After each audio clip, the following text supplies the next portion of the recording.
Good morning, beloveds. Welcome to the Unitarian Universalist Church in Eugene, where empowered by love, we transform ourselves and serve the world. I am the Reverend Jennifer Rue, and I use the pronouns she and her. With me today is Chalice Lighter Victoria, Worship Associate Jean Devenny, collaborative pianist Suzanne Giordano, and digital technician extraordinaire, Kat Johnson. We are so glad you're here. Welcome to church, everyone. We light this chalice, spark of the original fire of creation, to remind us that we all on this planet, the furried, the feathered, the finned, and the scaled, along with us, the featherless pipits.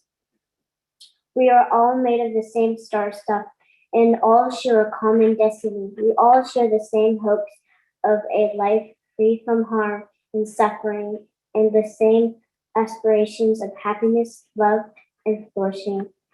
Being able to express our own unique natures and capacities as best as we may. We are just that many diverse perspectives from which the whole is seen and experienced. We are intertwined, interconnected, and interdependent, and it is good. Blessed be.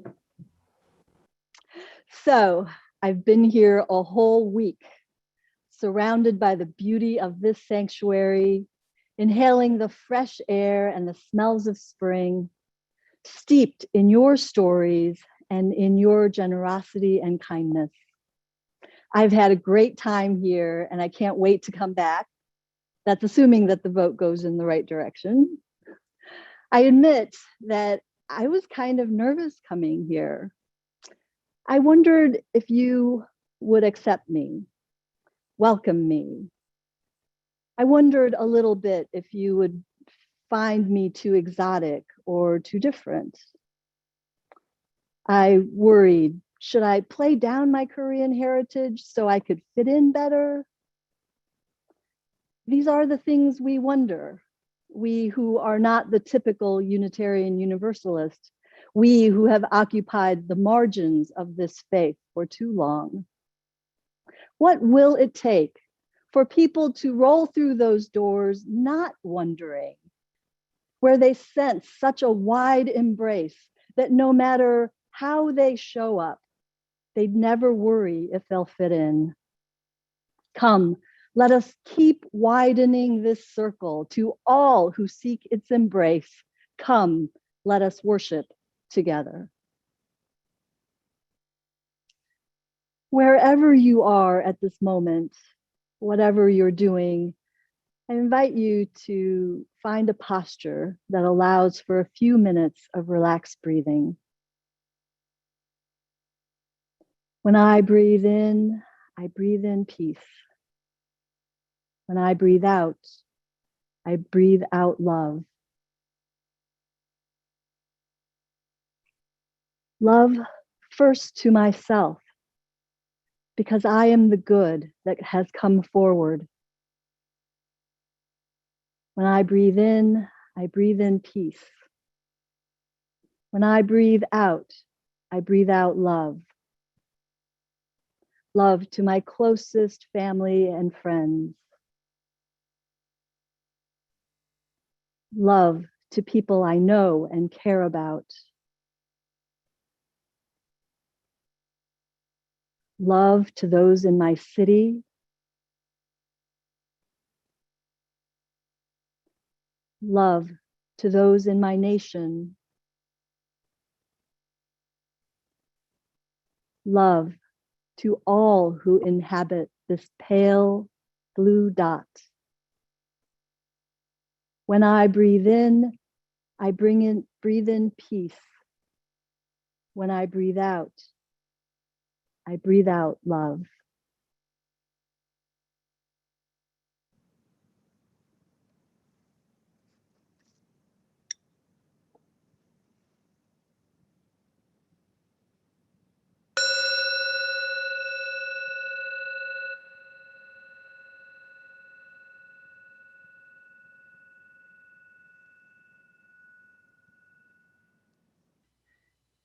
A House Called Tomorrow by Alberto Rios.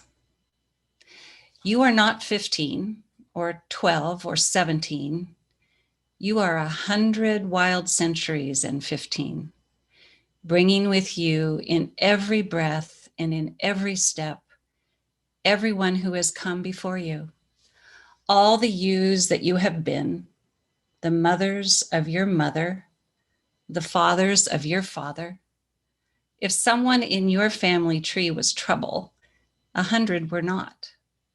The bad do not win, not finally, no matter how loud they are. We simply would not be here if that were so. You are made fundamentally from the good. With this knowledge, you never march alone. You are the breaking news of the century.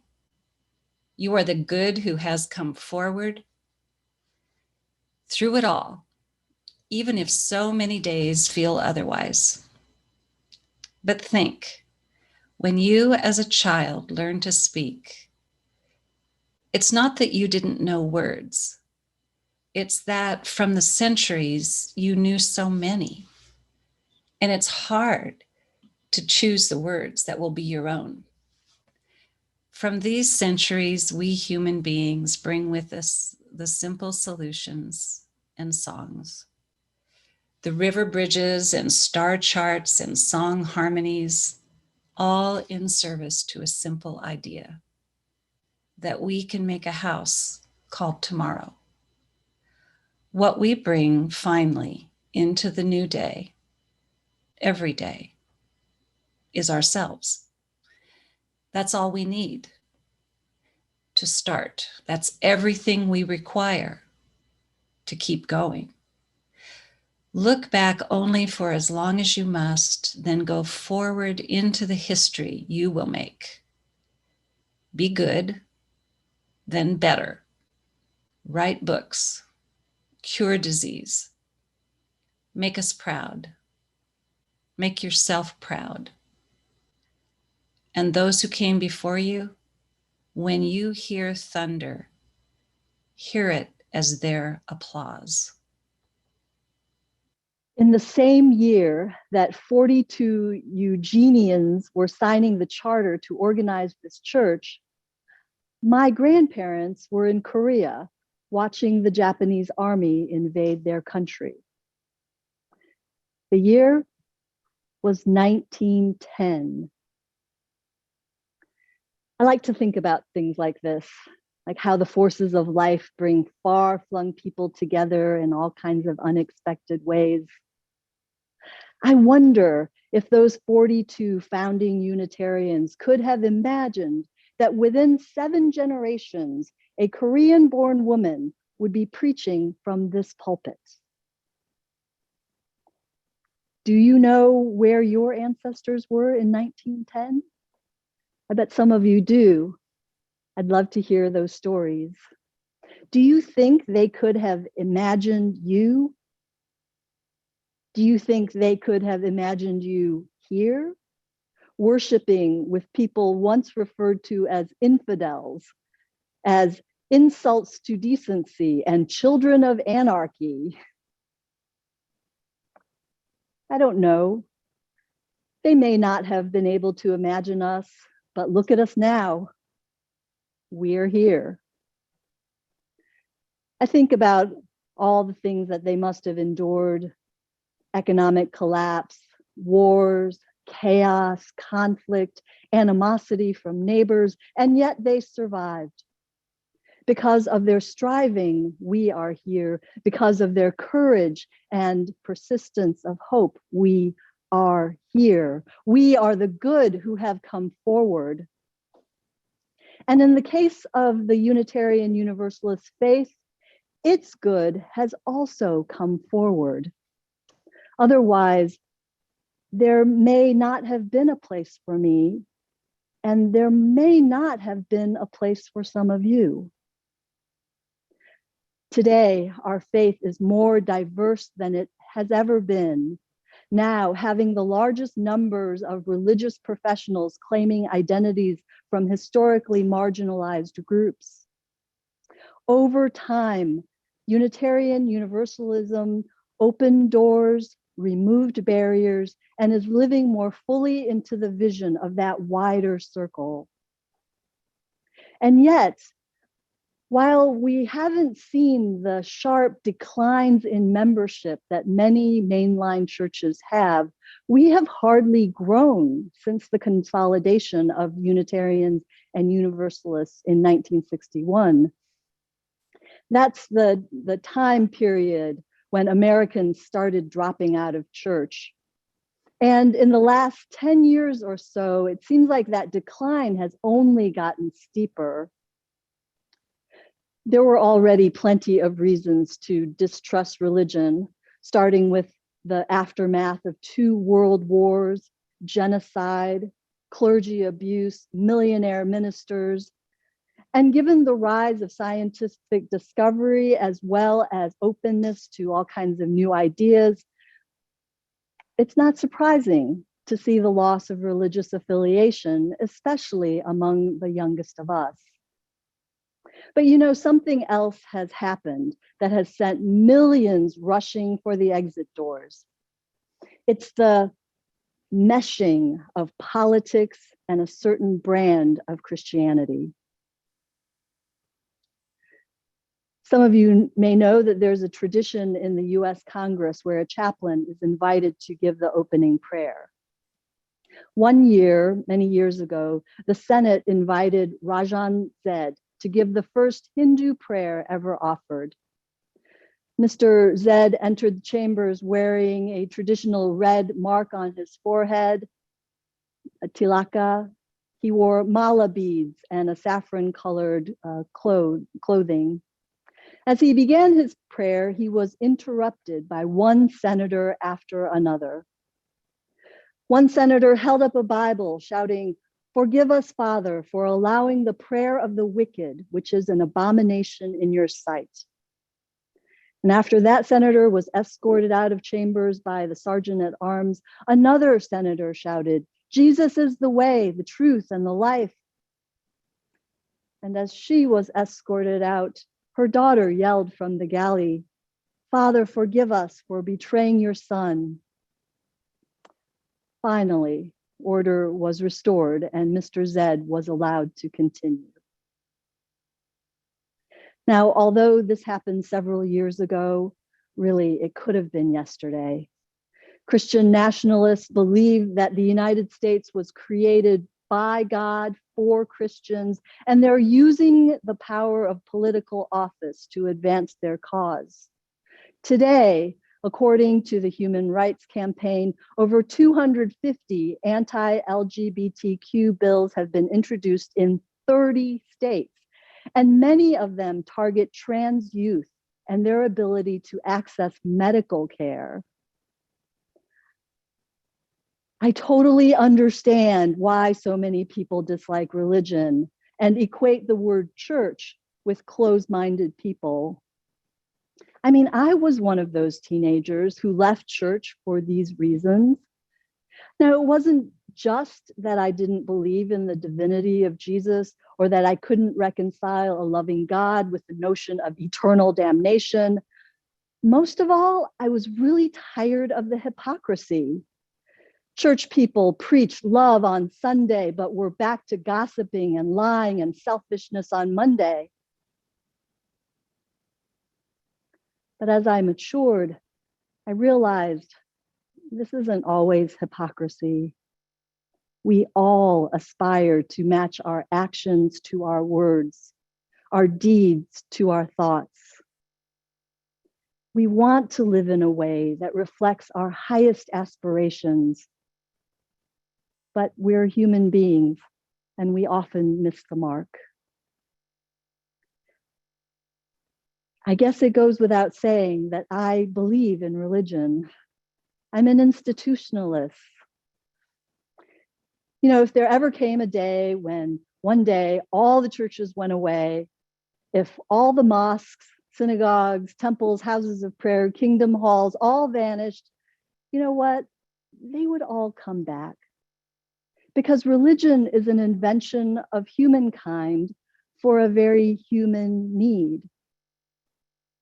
to grapple with the dual reality of being alive and knowing that we must die.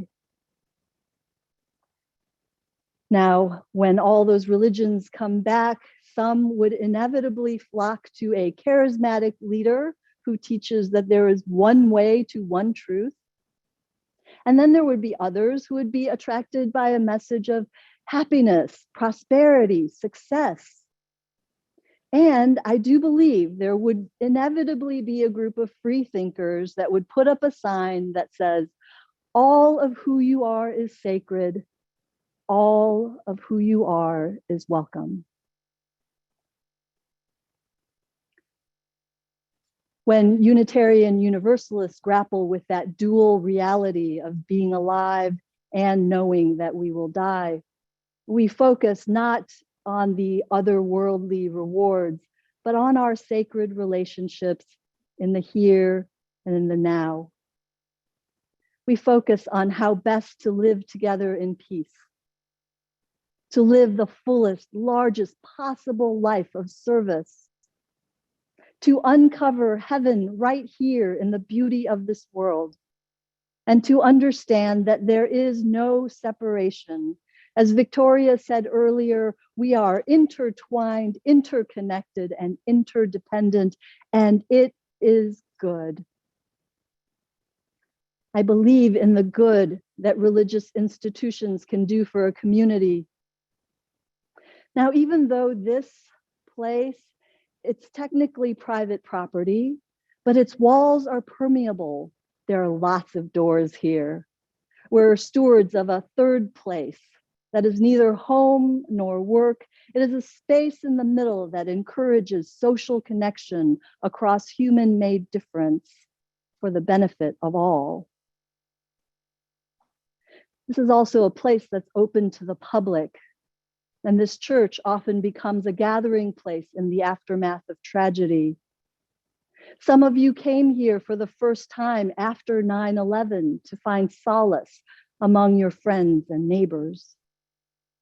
Others came after massacres and murders to express outrage and anger, a place to shed and share those hot tears.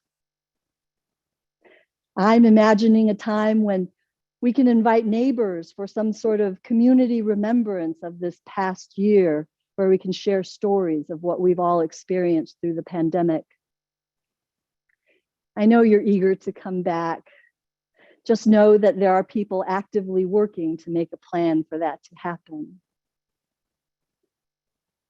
We should also remember that not all are able to enter this place with ease. Maybe you feel no resistance, no barriers. Maybe you are able to bring your full self without worrying of being mistaken, misgendered, or misunderstood. But remember, not everyone enters this place so easily.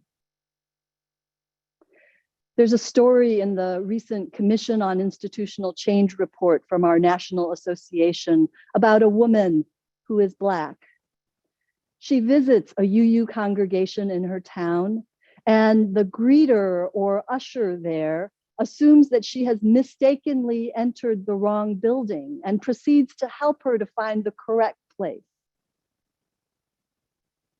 And right here in this church, there are stories from our own members and friends who are disappointed that despite the vision of beloved community and the wide open welcome we profess, that our actions miss the mark and cause harm and heartbreak.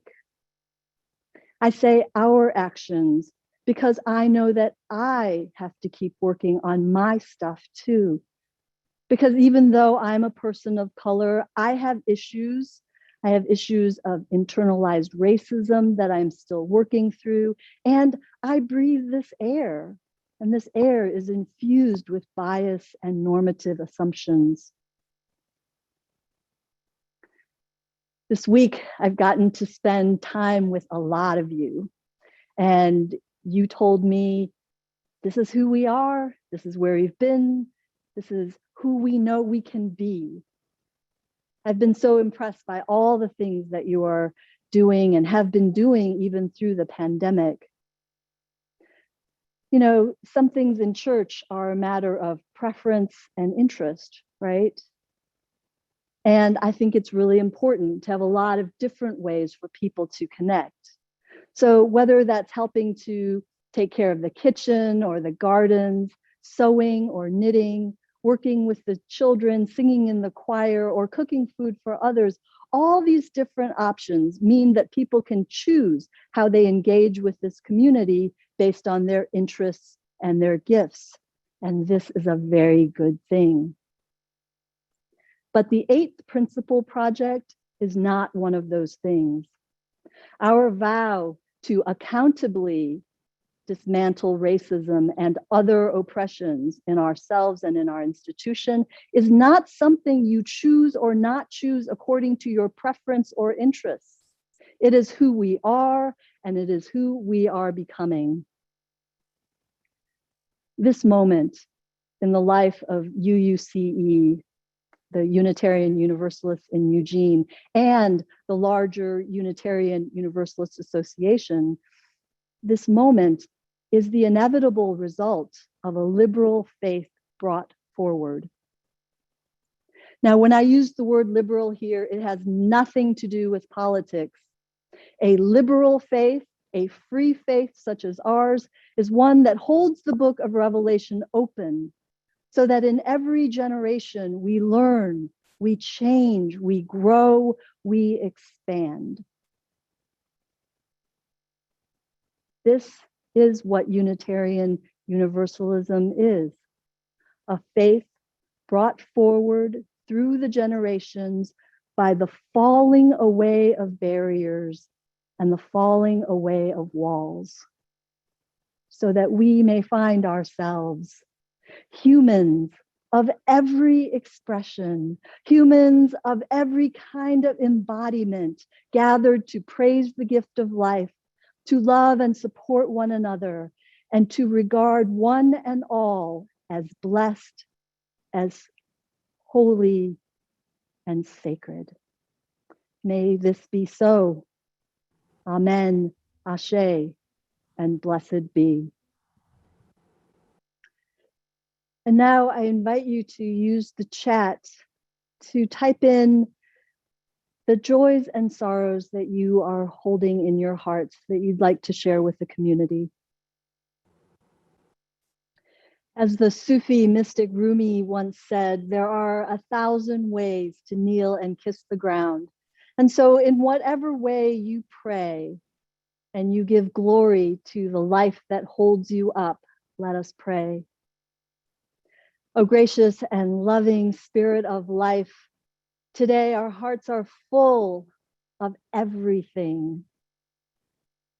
We feel all of life, the grandeur of the natural world, the rain and the sun, as well as joy in this community and sorrow and grief at loss.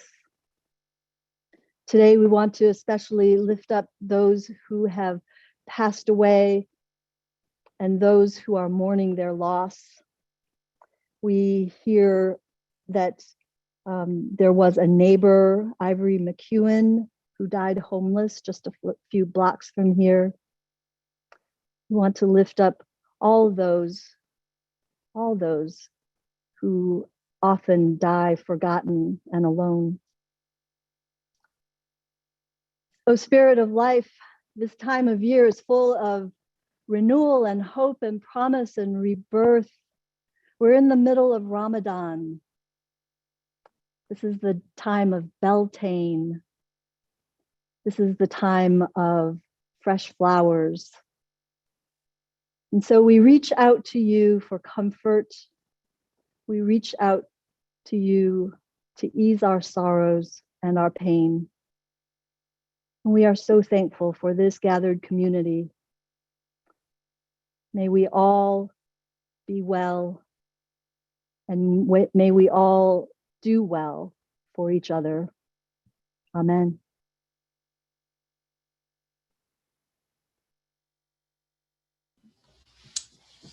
For the month of May, our church offerings will support the work of RIP Medical Debt. It's a nonprofit that's forgiven the debt of more than 2.3 million individuals and families. Medical debt is not the result of bad decisions. It is a debt of necessity, affecting vulnerable communities and the middle class. Founded in 2014, RIP Medical Debt buys bundles of outstanding medical debt at a fraction of face value before retiring those debts at no cost to the individuals and families. With medical care especially important during this pandemic, RIP Medical Debt is especially in need of our aid this month. Your support of our community offering this month is not only transformational for those who will receive it, but is also a way to live into our UU values of justice, equity, and compassion in human relations. Many thanks for your support. Never has it been more true than now. We extinguish this flame, but the sparks within us remain alight. From each of us in our supposed solitude, the signals buzz and hum, sparkling through space one to another, connecting us invisibly, but touchable. We are one, and from every window our light shines. Thank you so much, Victoria. It was great having you in service. That Hindu chaplain whose prayer was interrupted so many times by senators was finally able to speak. And so I offer a few of his words as my benediction to you. And now, as you move from the sacred to the ordinary, may you be led from the unreal to the real, from darkness to light. May you be protected, may you be nourished, and may no obstacle arise to block your way. Go in peace, my friends.